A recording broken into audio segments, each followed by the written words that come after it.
శుక్లాంబరధరం విష్ణుం శశివర్ణం చతుర్భుజం ప్రసన్నవదనం ధ్యాయేత్ సర్వవిఘ్నోపశాంతయే.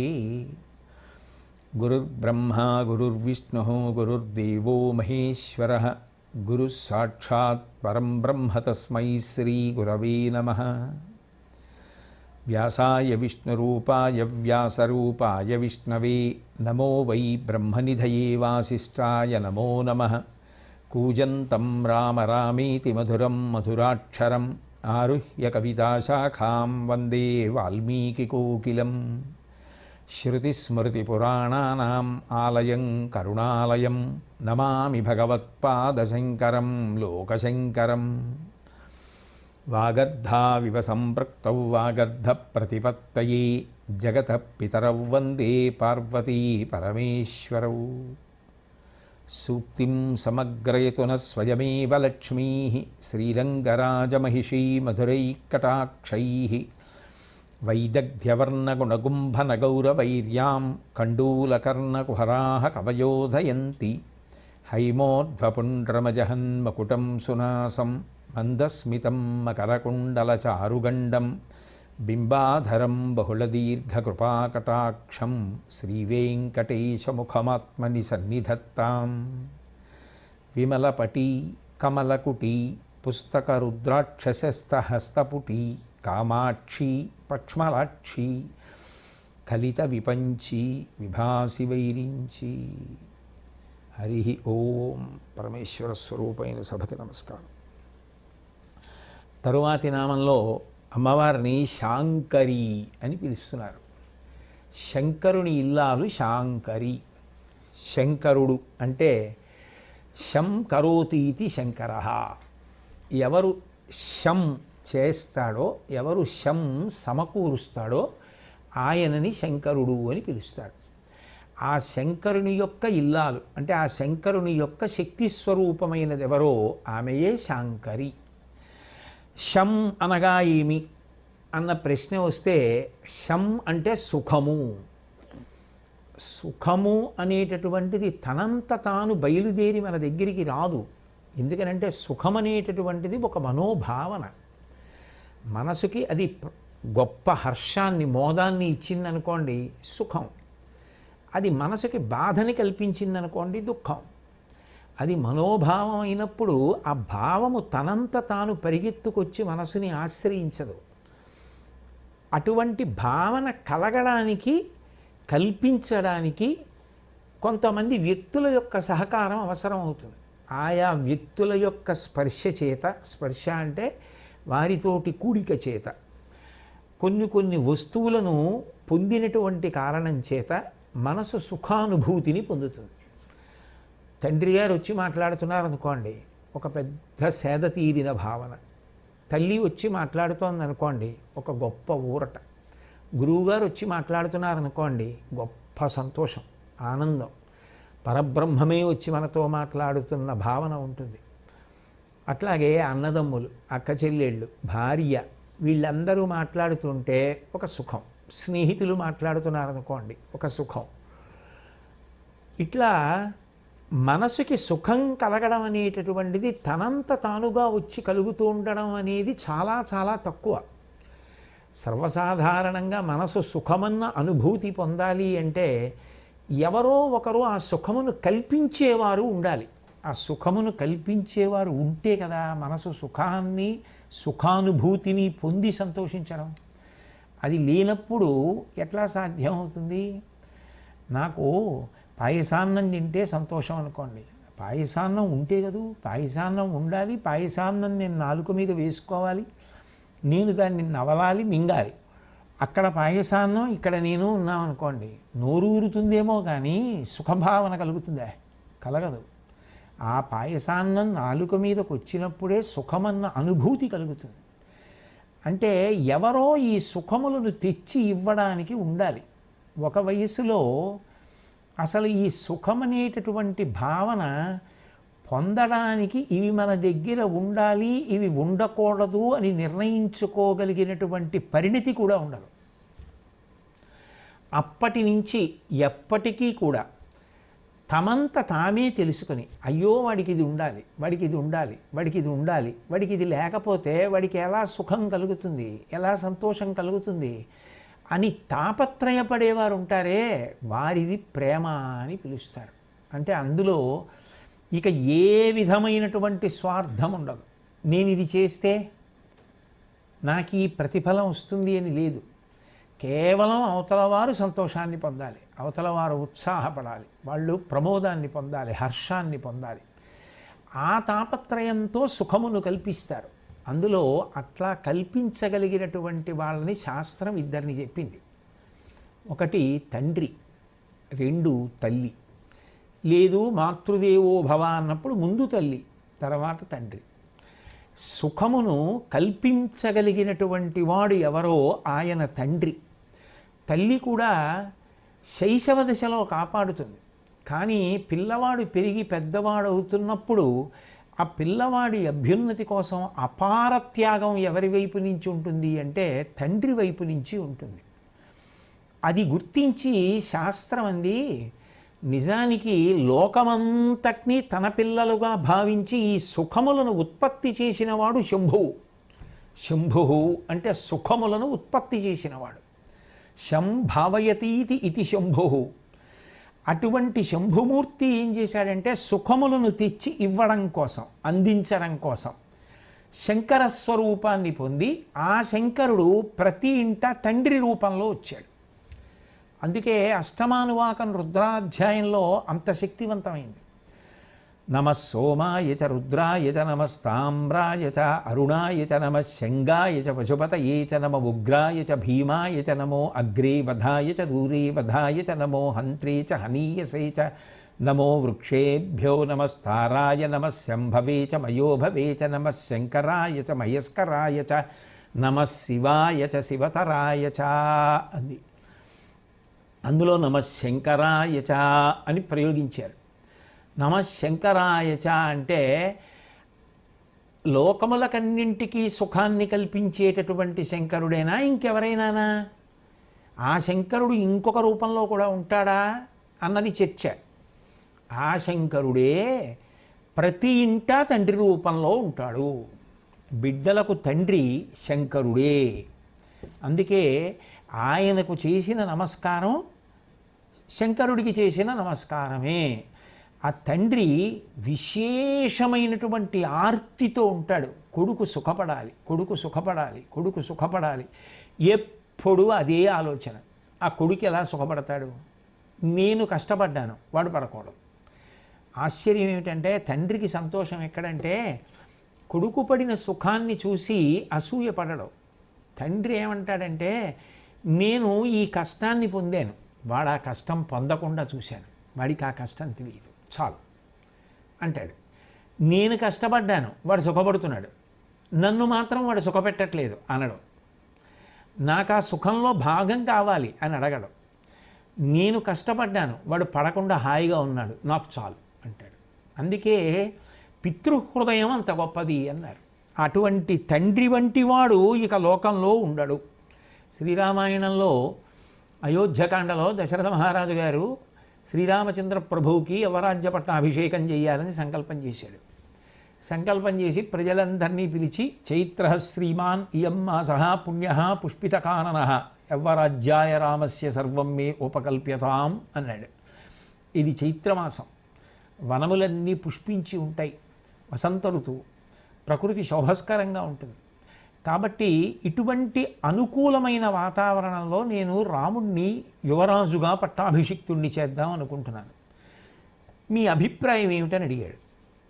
వాళ్ళందరూ వెంటనే ముక్త కంఠంతో అన్నారు, ఇచ్ఛామోహి మహాబాహుం రఘువీరం గజేన మహతాయాంతం రామం ఛత్రవ్రతాననం అన్నారు. ఇచ్ఛామోహి మహాబాహుం రఘువీరం, ఆ రఘువీరుడైనటువంటి రామచంద్రమూర్తి ఎప్పుడెప్పుడు శత్రుంజయమనేటటువంటి ఏనుగు మీద తెల్లగొడుగు కింద యువరాజుగా పట్టాభిషిక్తుడై ఊరిరిగింపుగా వెడతాడా అని మేము కన్నులో కాయలు కాసేటట్టుగా ఎదురు చూస్తున్నాం, తొందరగా పట్టాభిషిక్తుడిని చెయ్యి అన్నారు. అంటే దశరథ మహారాజు చాలా తెలివైనవాడు, చాలా గంభీరమైన హృదయం ఉన్నవాడు. నేను సంకల్పం చేశాను బాగుండదని చేయమంటున్నారా? రాముడు యువరాజుగా వస్తే వీళ్ళకి ఏమైనా నిజంగా ఆనుకూల్యత ఉంటుందా? రాముడిలో ఏ గుణాలు ఉన్నాయని అడుగుతున్నారు అని. రాముడిలో మీరు ఏ గుణాలు చూశారని అడిగాడు. అడిగితే వాళ్ళు వెంటనే చెప్పిన మాట ఏమిటంటే, వ్యసనేషు మనుష్యాణం భృశం భవతి దుఃఖిత, ఉత్సవేషు చ సర్వేషు పితేవ పరితుష్యతి అన్నారు.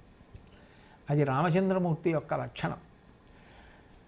ఆయన ఎప్పుడైనా సరే వ్యసనేషు మనుష్యాణం భృశం భవతి దుఃఖిత, ఎవరికైనా కష్టం వస్తే ఆ కష్టం గురించి రాముడు తలుచుకు బాధపడతట. ఎవరికైనా కష్టం కలుగుతుందేమో అని తాను ముందు ఆలోచిస్తాట. తన గురించి ఆలోచించడం కాదు, వారికి ఎవరికైనా కష్టం వస్తుందేమో, అమ్మో వారికి ఆ కష్టం రాకూడదని తాను ముందు ఆలోచించి వాళ్ళని రక్షించుకుంటూ ఉంటాట. అంటే ఎంత ప్రేమైక హృదయం అయితే అట్లా చేయగలడు. కాబట్టి భృశం భవతి దుఃఖిత. ఒకవేళ ఏదైనా కష్టం వచ్చిందనుకోండి, అది తలుచుకు బాధపడతాట. అయ్యో పాపం వాళ్ళు అలా కష్టపడ్డారు.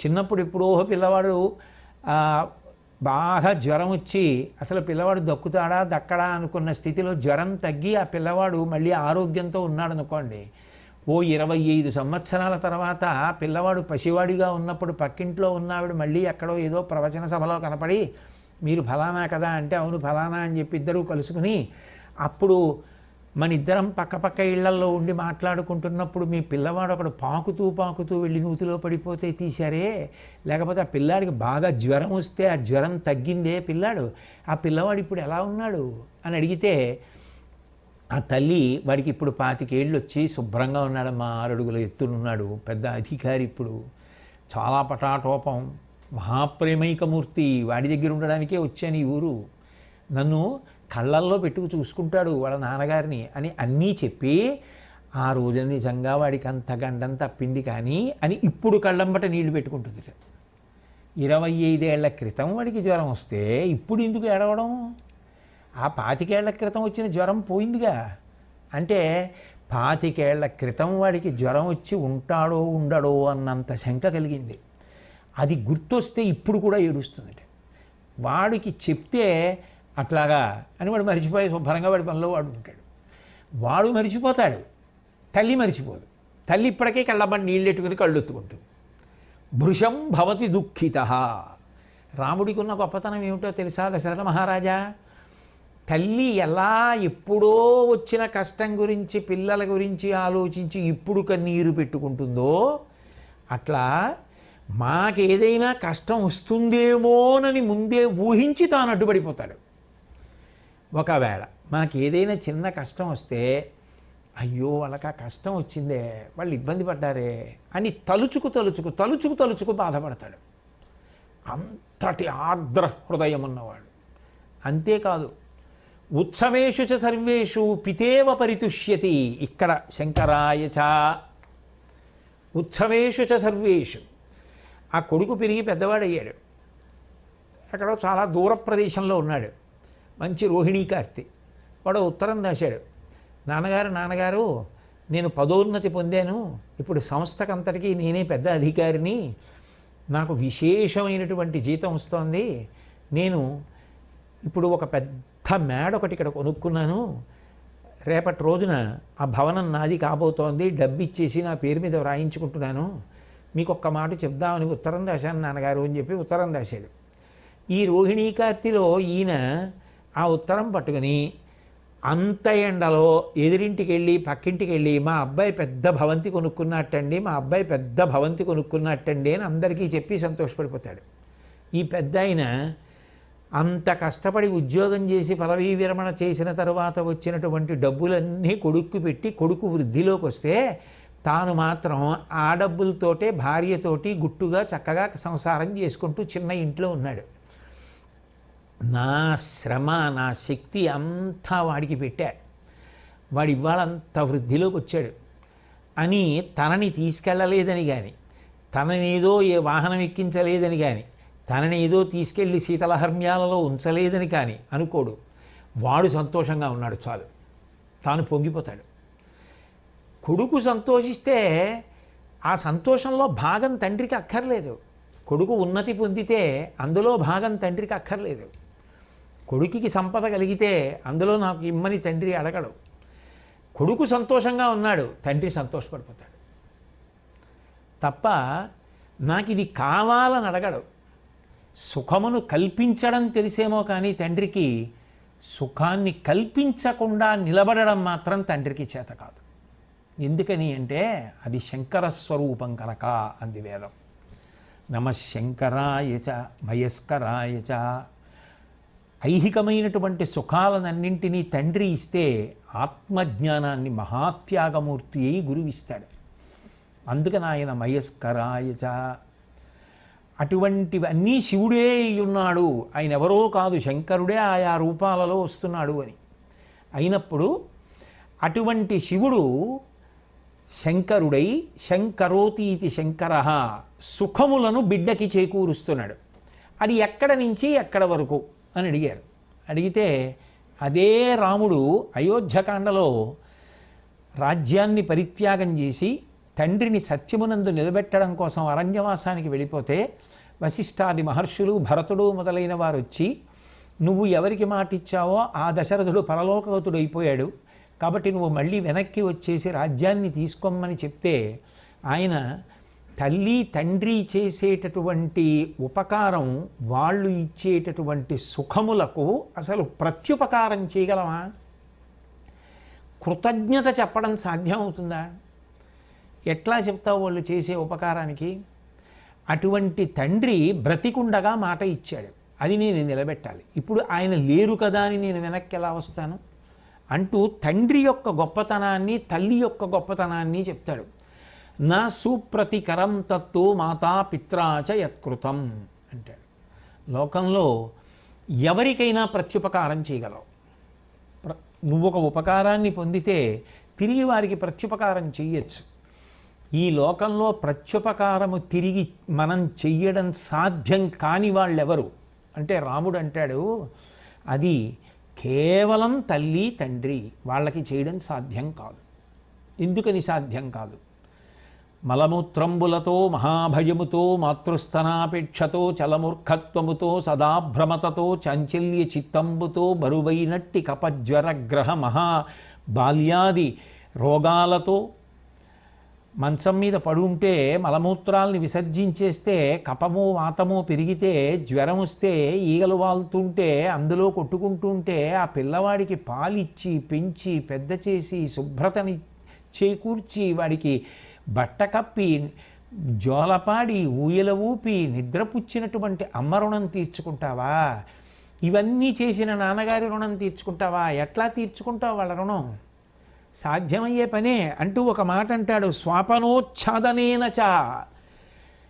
నేను నిద్రపోకపోతే ఆయన పని మానేసుకుని ఆయన తొడ మీద నా తల పెట్టుకుని నన్ను ఊపుతూ నన్ను జోకొడుతూ ఆయనకి పాట వచ్చారాదా కాదు, ఆయన పాట పాడి నన్ను నిద్రపుచ్చారు. ఎందుకని? నేను నిద్రపోకుండా ఆడుకుంటే ఆరోగ్యం పాడవుతుందని ఆయన చేసుకోవలసిన పని పక్కన పెట్టేసి ఆయన నన్ను అంతసేపు బుజ్జగించి లాలించి నిద్రపుచ్చారు.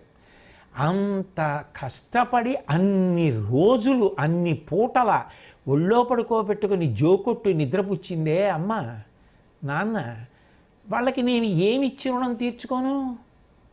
అంతేకాదు స్వాపనోచ్ఛాదనేనచ, ఆచ్ఛాదన, నేను కప్పుకోవాలి కప్పుకు పడుకోవాలి అని తెలియక పడుకుంటే నా మీద అమ్మ కప్పినటువంటి ఆ బట్ట కాళ్ళతో తన్నేసి నిద్రపోతుంటే నన్ను దోమలు కరుస్తుంటే అవి కరవకూడదు అని కూడా నాకు తెలియక నాకు వాటిని తోలుకోవడం కూడా రాని రోజుల్లో మా అమ్మ మా నాన్నగారు ఎంతో ఒబ్బిడిగా చక్కగా ఒక పలచటి బట్ట తెచ్చి నా మీద కప్పి అది కదిలిపోకుండా నన్ను పడుకోబెట్టిన బొంత కింద దోపి నన్ను నిద్రపుచ్చారు.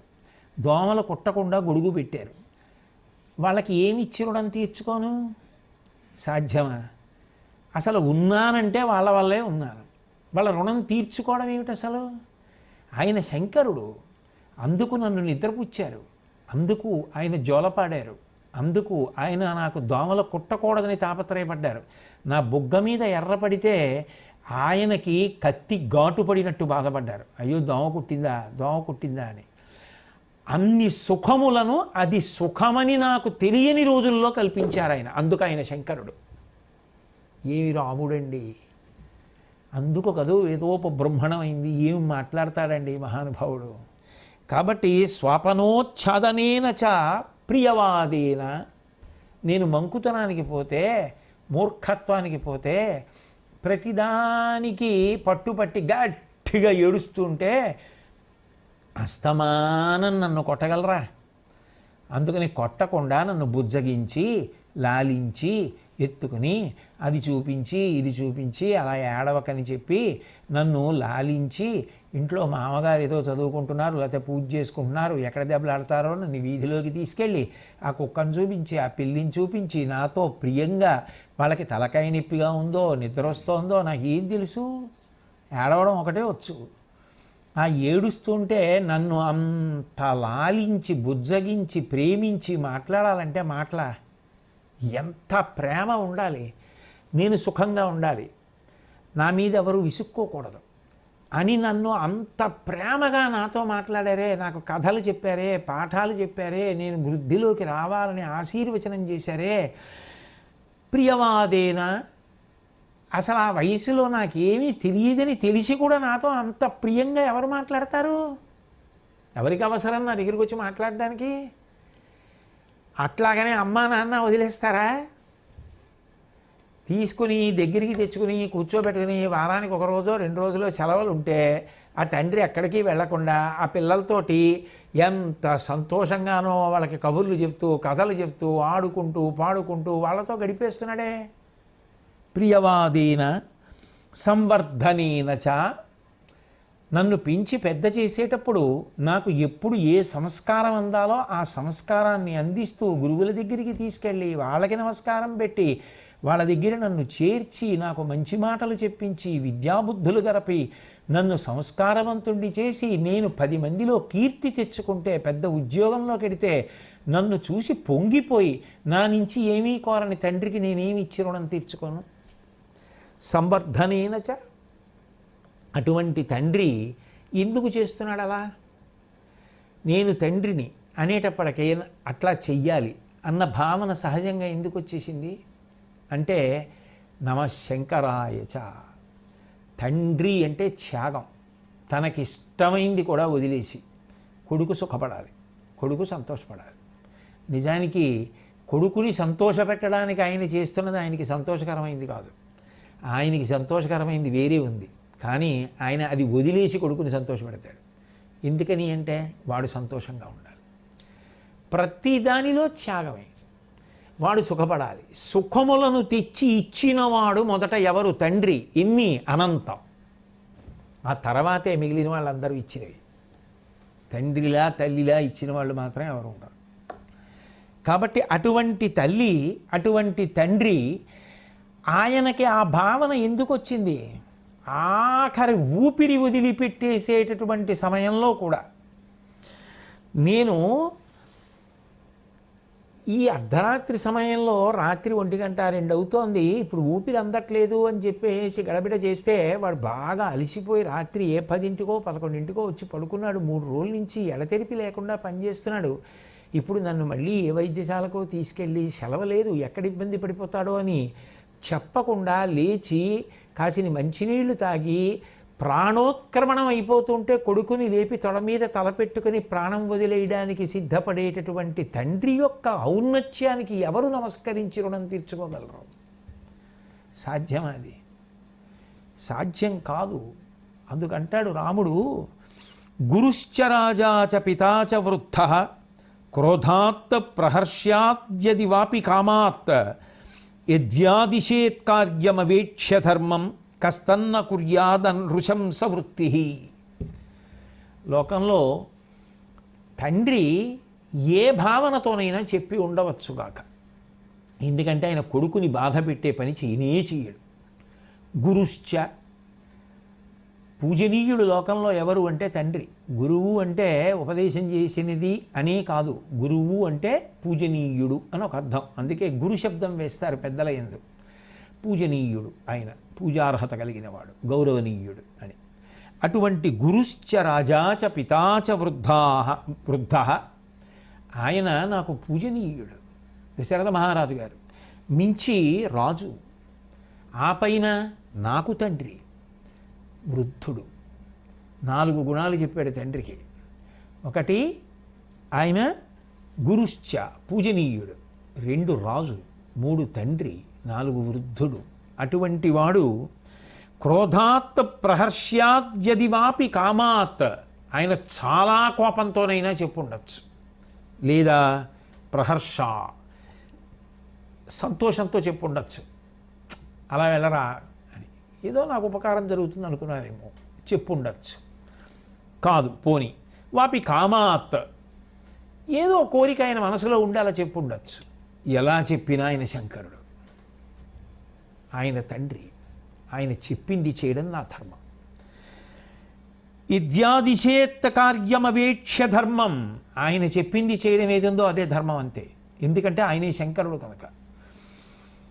కస్తన్న కుర్యాదనృశంస వృత్తి, అట్లా కాకుండా నాన్నగారు చెప్పింది నేనెందుకు చెయ్యాలి అన్న భావన ఎవరి యందు కలిగిందో వాడు దుష్టుడైపోట్లా, ఋషంస. కాబట్టి నేను తండ్రి చెప్పిన మాట వింటానన్నాడు. తండ్రి సాక్షాత్ శంకరుడు కనుకనే ఆఖరి ఊపిరి వరకు కొడుక్కి సుఖాన్ని కల్పించాలి, కొడుక్కు సుఖాన్ని కల్పించాలి. వాడికున్న బిడ్డలకి ఎప్పుడో పెళ్ళి మనవలది, ఆ మనవల పెళ్లి వేళటికి వాడు కష్టపడకూడదని ఇప్పటి నుంచి ఆయన దానికి ప్రణాళిక వేసి ఏదో ఏర్పాటు చేస్తూ ఉంటాడు. ఎందుకు? ఆయన అప్పటికి ఉంటాడన్న నమ్మకం ఆయనకి ఉండదు, కానీ కొడుకు కష్టపడకూడదు, కొడుకు సంతోషంగా పెళ్ళిళ్ళు చేయాలి. ఏమి ఉదార హృదయం! తను సంపాదించి తెచ్చింది, తనిన్ని సంవత్సరాలు కష్టపడి ఉద్యోగం చేస్తే వచ్చినటువంటి పదవీ విరమణకి సంబంధించినటువంటి ప్రయోజనాలు ఏమున్నాయో అవి తను విచ్చలవిడిగా ఖర్చు పెట్టేసుకుందాం అనుకోడు, అవన్నీ కొడుక్కంది, కొడుకు సంతోషపడాలనుకుంటాడు. ఏమి ప్రేమ అసలు! అంటే దానికి అంతేమీ ఉండదు. ఇక ఎందుకు ఉండదు అంటే ఆ కొడుకుకి తండ్రిగా నిలబడినప్పుడు శంకరుడు ఆవహించి ఉంటాడు అంది శాస్త్రం. అందుకే ఆ తండ్రికి ప్రదక్షిణం కూడా శంకరుడికి చేసిన ప్రదక్షిణమే.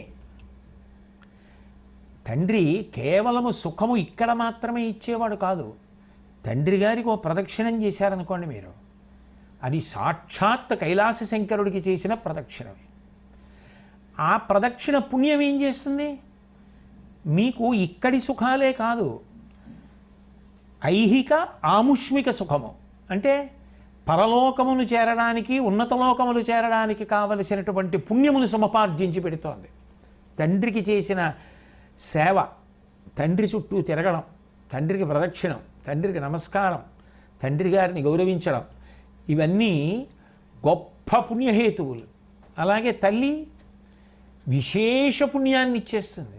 తల్లి ఒక్కతే ఉంటే చాలు, పుణ్యం పుట్టడానికి ఆ ఇంట ఒక పెద్ద కర్మాగారం ఉన్నట్టే బిడ్డ విషయంలో.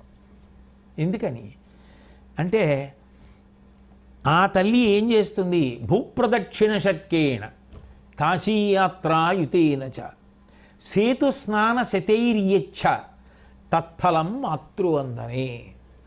అమ్మకి ప్రదక్షిణం చేయాలని కూడా లేదు. అమ్మకి వెళ్ళి మనస్ఫూర్తిగా వంగి త్రికరణ శుద్ధిగా నమస్కారం చేశాడు అనుకోండి, అమ్మా అని ఒక్క నమస్కారం అమ్మకి రోజూ చేసి, అమ్మ చెయ్యి తల మీద వేస్తే అంటే ప్రేమతో వేయకుండా ఉంటుందా అని, వేయకపోతే అవదా అండి బలవంతంగా చెయ్యట్టుకోవాలా, అటువంటి పిచ్చి పిరిశలు ఏమని కాదు. అమ్మకి నమస్కారం చేస్తే చేసిన మాత్రం చేత భూప్రదక్షిణ షట్కేన, భూమికి 6 మాటలు ఆ రోజున ప్రదక్షిణం చేశాడని వాడి ఖాతాలో వేయి. కాశీయాత్రాయుతేన చ, ఆయుధం 10,000కు పైచిలుకు కాశీయాత్రలు చేశాడు ఆ రోజునని వేసి. ఎలా చేశాడు తెలియ. శంకరాచార్యుల వారు మనన విశ్వ ఇంట్లోకి దిగిపోయినట్టు యోగశక్తితో వెళ్ళొచ్చాడు. 10,000 పర్యాయములు కాశీయాత్ర చేసినట్టు. సేతుస్నాన శతైర్యచ్చ, మనం రామేశ్వరం వెళ్ళి సముద్ర స్నానం చేస్తూ ఉంటాం. అక్కడికి వెళ్ళి స్నానం చేస్తే మహాసంకల్పం చెప్పాలి. ఆ రోజు 100కు పైగా రామేశ్వరంలో సముద్ర స్నానాలు చేసినట్టు. తత్ఫలం మాతృవందనే, అమ్మకి నమస్కారం చేస్తే అంత పుణ్యం వస్తుంది. అంటే ఇప్పుడు వాళ్ళు ఇక్కడికి కావలసిన సుఖమే ఇస్తున్నారా, నిజానికి ఊర్ధ్వలోకవాసము చేయడానికి కావలసినంత పుణ్యాన్ని కూడా ఒక్క నమస్కారం చేత కట్టబెట్టేస్తున్నారా?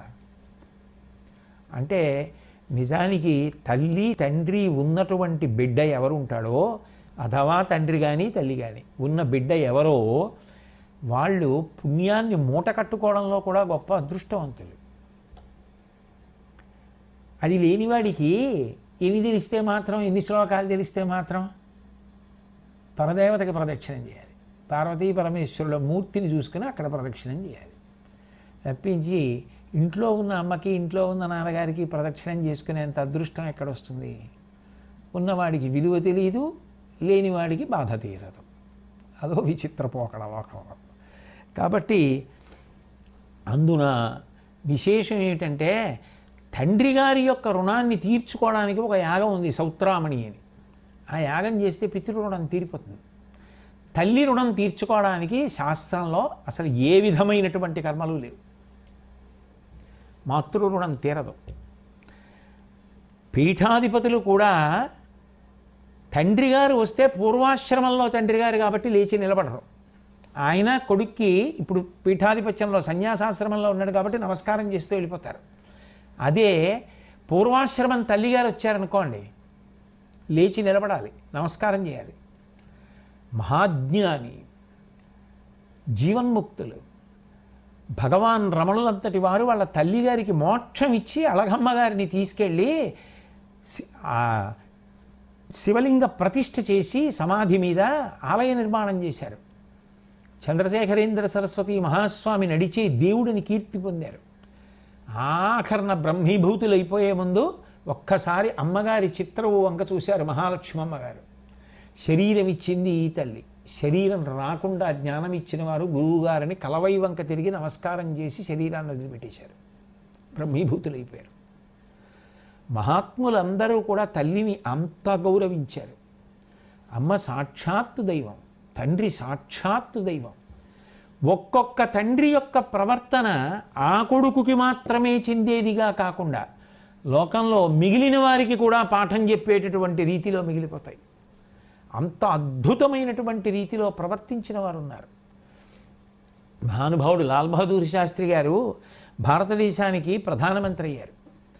ప్రధానమంత్రి అయ్యేటప్పటికీ వాళ్ళ అబ్బాయి, ఆయన పేరు హరిశాస్త్రి, ఆయన అశోక్ లేలాండ్ సంస్థలో పనిచేస్తున్నారు. ఆ పనిచేస్తుంటే ఆ సంస్థ ఆయన్ని సీనియర్ జనరల్ మేనేజర్గా పదోన్నతి ఇచ్చింది. లాల్ బహదూర్ శాస్త్రి గారు ప్రధానమంత్రి అవగానే ఆ విషయం శాస్త్రి గారికి తెలిసింది. ఆయన ఇంటికి వచ్చారు, కొడుకు ఇంటికి వచ్చాడు. ఇద్దరు ఒక ఇంట్లోనే ఉన్నారు, ప్రధానమంత్రి నివాసంలోనే. ఆయన కొడుకుని పిలిచారు. అకస్మాత్తుగా నిన్ను సీనియర్ జనరల్ మేనేజర్గా నువ్వు పనిచేస్తున్న సంస్థలో నీకు ఎందుకు పదోన్నతి ఇచ్చారో తెలుసా అని అడిగారు. ఆ కొడుకు అలా నిలబడ్డాడు. హరిశాస్త్రి గారు, నేను ప్రధానమంత్రిని అయ్యాను కాబట్టి, నీ తండ్రి ప్రధానమంత్రి కాబట్టి నిన్ను అంత పెద్ద పదవిలో కూర్చోబెట్టారు. ఇప్పుడు దాని వలన రేపు నేను ఏమైనా ఉపకారాలు చేయవలసిన పరిస్థితి కలగవచ్చు. కాబట్టి నువ్వు రాజీనామా చేసేస్తావా, నేను రాజీనామా చేసేనా అని అడిగారు. అడిగితే కొడుకు రాజీనామా చేశాడు. ఒకనాడు ఈ దేశంలో పరిపాలన చేసినటువంటి మహానుభావుల యొక్క చరిత్రలు అటువంటివి. అటువంటి స్వార్థత్యాగం, అటువంటి త్యాగమూర్తులు, అటువంటి కుటుంబాలలో పుట్టినటువంటి బిడ్డలు ఎంతంత గొప్పవాళ్ళు అయి ఉంటారు. నిజంగా హరిశాస్త్రి గారు మాత్రం ఎంత ఉదాత్తుడు, ఎంత గొప్పవాడు తండ్రి మాట విని. అట్లాగే మనకి టంగుటూరి ప్రకాశం పంతులు గారు, టంగుటూరి ప్రకాశం పంతులు గారి జీవిత చరిత్ర చదివితే ఆశ్చర్యపోతాం. ఆయన న్యాయవాద వృత్తిలో ఉండగా వచ్చినటువంటి డబ్బు భార్యని పిలిచి బీరువాలో పెట్టు అంటే ఇంకా బీరువాలో పట్టక తలుపు తీస్తే నోట్ల కట్టల కింద పడేవి. అంత డబ్బు సంపాదించాడు. భారత స్వాతంత్ర సంగ్రామ రంగంలోకి దూకి సమస్తం త్యాగం చేశారు. చిట్ట చివర ఆయన జీవిత చరిత్ర చదువుతున్నప్పుడు కళ్ళంబట నీళ్ళు వస్తుంది. ముఖ్యమంత్రి చేసిన వ్యక్తి విజయవాడ వస్తే ఆయనకి బాగా సన్నిహితుడైన వ్యక్తి వచ్చి ఏదో పుష్పగుచ్చం ఇచ్చి ఆయనతో మాట్లాడి వెళ్ళిపోతున్నాడు. మధ్యాహ్నం 2 అవుతోంది. వెనక్కి పిలిచి ఏమనుకోకపోతే హోటల్ నుంచి క్యారేజీ ఏమైనా పంపించగలవా అని అడిగారు. ముఖ్యమంత్రి చేసిన వ్యక్తి అన్ని కోట్లు సంపాదించి దేశ స్వాతంత్రం కోసం ఖర్చు పెట్టేసిన వ్యక్తి ఆఖరి రోజుల్లో అన్నం తినడానికి స్నేహితుడిని క్యారేజీ అడిగారు. అప్పుడు కూడా కృష్ణానదిలో దిగి ఇసుక చేత్తో పట్టుకుని ఎప్పటికిక్కడ ఆనకట్ట పూర్తవుతుంది, ఎప్పటికి ఈ చుట్టుపక్కల భూములు సస్యశ్యామలు అవుతాయని భగవంతుడిని ప్రార్థన చేశారు. అటువంటి మహానుభావుడు బిడ్డలకి ఏం మిగల్చాడు ఆయన అంటే, ఆయన ఆర్థికంగా మిగల్చకపోవచ్చు, కానీ ఎంత త్యాగాన్ని బిడ్డలకి నేర్పారు. అప్పుడు ఆయనకి ఆయన కన్నవారే కాదు, మనందరం కూడా ఆయన బిడ్డలమే.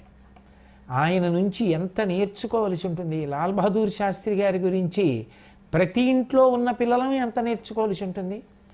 నా వరకు నాకు అటువంటి వారికి వారసుడిగా భావన చేసుకుని పొంగిపోతాను.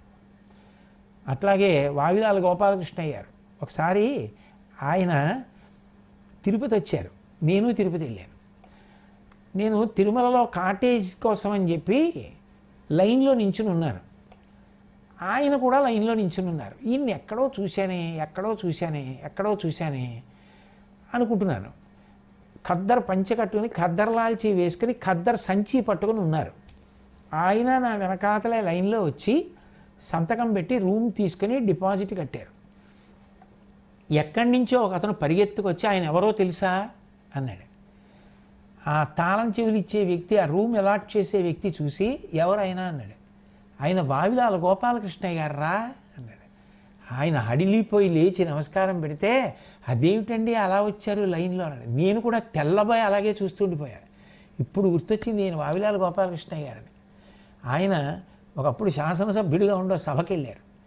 ఆ సభకి వెళ్ళి మాట్లాడడం అయిపోయిన తర్వాత నిర్వాహకులు అన్నారు, మీకోసం కారు పెట్టామన్నారు. నాకు రూట్ బస్సు ఎక్కడని తెలుసు అని ఆయన నడుచుకుంటూ వెళ్ళిపోయి బస్ స్టాండ్లో నిలబడి ఎర్ర బస్సు ఎక్కి వెళ్ళిపోయారు. ఏమి మహాత్ములను కన్న గడ్డ. ఆ తండ్రుల్ని తలుచుకుంటుంటే ఆ కొడుకులు, ఆ కుటుంబాలు, వాళ్ళ కీర్తి ప్రతిష్టలు, వాళ్ళ త్యాగాలు, నిజానికి వాళ్ళకి మనము బిడ్డలమే, మనము వాళ్ళకి వారసులమే కదా. అటువంటి మహాత్ములు పుట్టినటువంటి భూమి కాబట్టి అటువంటి తండ్రి సుఖకారకుడు. అది కేవలం భౌతికమైన సుఖములే కాదు, ఆ తండ్రికి వారసత్వంలో మా నాన్నగారి కీర్తి ప్రతిష్టలు నేను నిలబెట్టాలి అని ఆ త్యాగబుద్ధి కొడుకుకి అలవాటైన నాడు దేశానికి ఆ తండ్రి మరొక బహుమానాన్ని ఇచ్చి వెళ్ళాడా లేదా? కాబట్టి నమ శంకరాయచ, ఆ తండ్రి రూపంలో ఉన్నటువంటి వ్యక్తి యొక్క మనసులో అవ్యాజమైనటువంటి ప్రేమ కలిగి తండ్రి ఆ బిడ్డలకు సుఖములను కల్పించాలనేటటువంటి తాపత్రయము క్రియారూపం దాలిస్తే ఆ క్రియారూపముగా మారిన శక్తి స్వరూపమే శాంకరి అయిన పరదేవత. అప్పుడు ఆవిడ శాంకరి. సంకల్పం వేరు, కార్యం వేరు. ఇంటి దగ్గర పిల్లాడు ఉన్నాడని చెప్పి వచ్చేటప్పుడు కాస్త బూందీ కొనుక్కుని పొట్లం కట్టించుకొని ఇంటికి వచ్చి గబగబా కొడుక్కి పెట్టినప్పుడు, ఆ తెచ్చినప్పుడు, మనసులో అనుకున్నప్పుడు కాదు, తెచ్చినప్పుడు శాంకరి అయ్యాడు ఆయన. శంకరుడు శాంకరి క్రియారూపం దాల్చినప్పుడు, శక్తి క్రియగా మారినప్పుడు. అంటే రెండు విడివిగా ఉంటాయా? ఉండవు. పాలు, తెలుపు, పువ్వు, సౌరభం, చంద్రుడు, వెన్నెల, సూర్యుడు, కాంతి, వజ్రము, ప్రభ ఎలా ఉంటాయో అలాగే ఉంటాయి. కాబట్టి అటువంటి శాంకరి. అప్పుడు అసలు ఆ తండ్రి ప్రేమకి హద్దు ఉంటుంది ఆ లోకంలో? ఉండదు.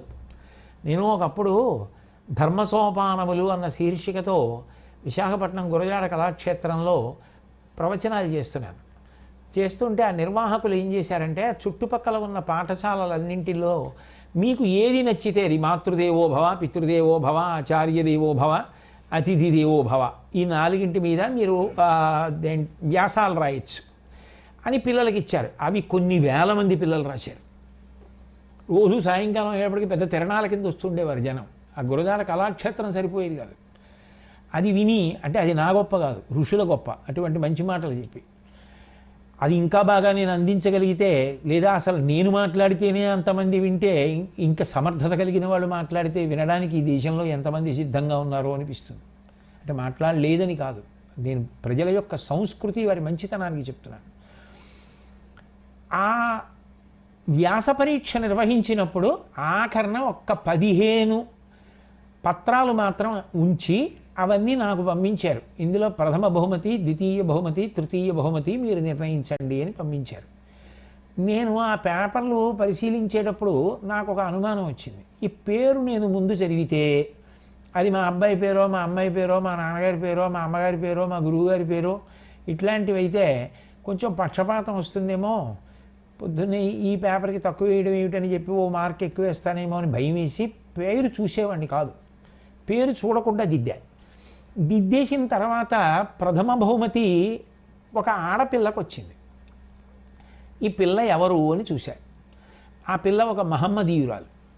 అయితే ఎవరైతే అందరూ భారతీయులే. ఆ పిల్లకే ప్రథమ బహుమతి ఇచ్చాం. ఆ పిల్ల వ్రాసినది ఏమిటంటే ఇప్పటికీ నాకు జ్ఞాపకం ఉండిపోయింది. ఆ పేపర్ గురించి చదువుతుంటే అప్పటికి తిరుమల తిరుపతి దేవస్థానాలకి కార్యనిర్వహణాధికారిగా ఉన్నారు మాన్యులు శ్రీ ఎల్వి సుబ్రహ్మణ్యం గారు. వారు ఆ పేపర్ చదువుతుంటే కళ్ళనీళ్ల పర్యంతం అయ్యారు. అది సప్తగిరి పత్రికలో కూడా వేస్తానని చెప్పారు ఆయన ఆ రోజుల్లో. అంటే అంత కదిలించేసింది. ఆ పిల్ల వ్రాసింది ఏంటంటే, వాళ్ళ నాన్నగారు ఒక సామాన్య ఉద్యోగి, వాళ్ళ అమ్మగారు కూడా ఉద్యోగం చేస్తున్నారు. ఆయనకి రక్త సంబంధమైనటువంటి భయంకరమైన రుగ్మత వచ్చింది. ఇక 1 నెల 2 నెలల కన్నా బ్రతకరు అని వైద్యులు చెప్పేశారు. ఆయన భార్యను అడిగింది ఏంటంటే, ఈ 1 నెల 2 నెలలు నేను చనిపోతానన్న విషయం మాత్రం ఎట్టి పరిస్థితుల్లో పిల్లలకి చెప్పద్దు. ఎందుకని అంటే, నేను శరీరం విడిచిపెట్టేసిన తర్వాత పిల్లలు అలోమని ఏడుస్తారు. ఆ తర్వాత నేను గుర్తొచ్చినప్పుడల్లా ఏడుస్తారు. కనీసం నేనున్న 2 నెలలు వాళ్ళని ఏడిపించకుండా వాళ్ళు నవ్వుతూ ఉండేటట్టు చూస్తాను. 2 నెలల తర్వాత ఎప్పుడో అప్పుడు వెళ్ళిపోతాను. వెళ్ళిపోయిన తర్వాత వాళ్ళు ఎటు ఏడుస్తారు. అప్పుడు నేను చూడను కదా. కానీ నేను ఉండగా వాళ్ళు ఏడవడం నాకు ఇష్టం లేదని మా నాన్నగారు మాకు చెప్పలేదు. మేము మా నాన్నగారితో ఆడుకుంటుంటే కేరింతలు కొడుతుంటే ఆయన చాలా అపురూపంగా చూసేవారు. ఆ 2 నెలలు చిట్ట చివర ఆయన శరీర త్యాగం చేశారు. మా అమ్మగారు మాకు చెప్పిన మొదటి మాట ఇది. తండ్రి అంత గొప్పవాడు, బిడ్డలు ఏడవడాన్ని కూడా తండ్రి అంగీకరించలేడు అని రాసింది అమ్మాయి. ఆ అమ్మాయికే ప్రథమ బహుమతి ఇచ్చాడు. నమ శంకరాయచ. సుఖాన్ని ఇవ్వడం తప్ప బిడ్డలకి దుఃఖం కలిగితే తట్టుకోలేనివాడు తండ్రి.